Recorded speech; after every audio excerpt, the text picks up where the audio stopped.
What's up guys, Kevin here. So today we're going to be doing a scenic flight over the Grand Tetons in Yellowstone.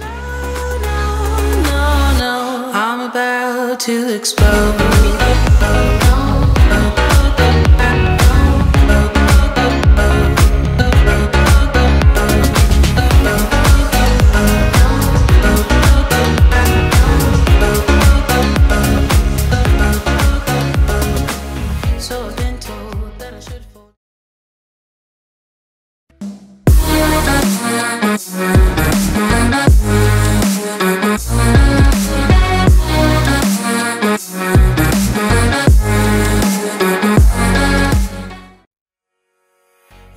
So the Grand Tetons and Yellowstone are both situated on the western side of Wyoming, and they're both just north of a town called Jackson.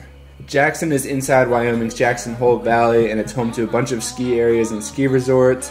Jackson is situated right below the Teton mountain range. The Grand Tetons are a part of the Rocky Mountains in the United States, and they kind of border along the Wyoming and Idaho state border.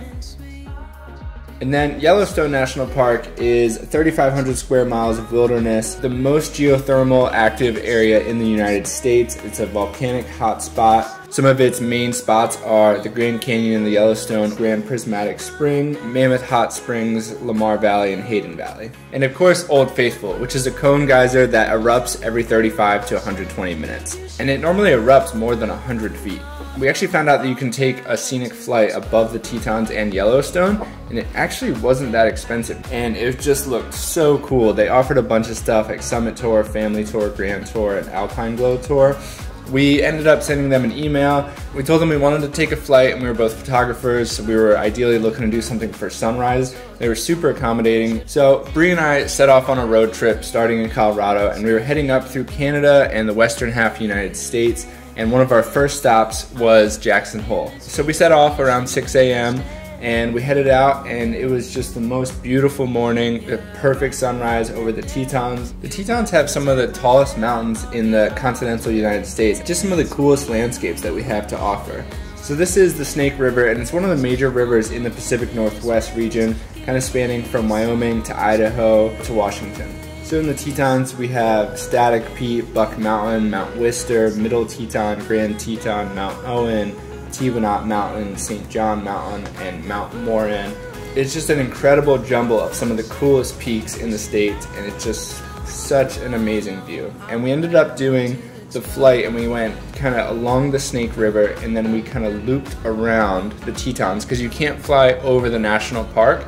On the east side of the mountains, the national park border comes out pretty far, but on the western side of the Tetons, the national park border is actually super close. So we were able to fly pretty much right above the peaks, and it was just such a beautiful morning. And we were going to carry on to Yellowstone, but the pilot noticed that the entire kind of basin was just covered in a blanket of clouds, so we kind of made the decision to head back. We just looped around the Tetons, took some photos, and it was awesome.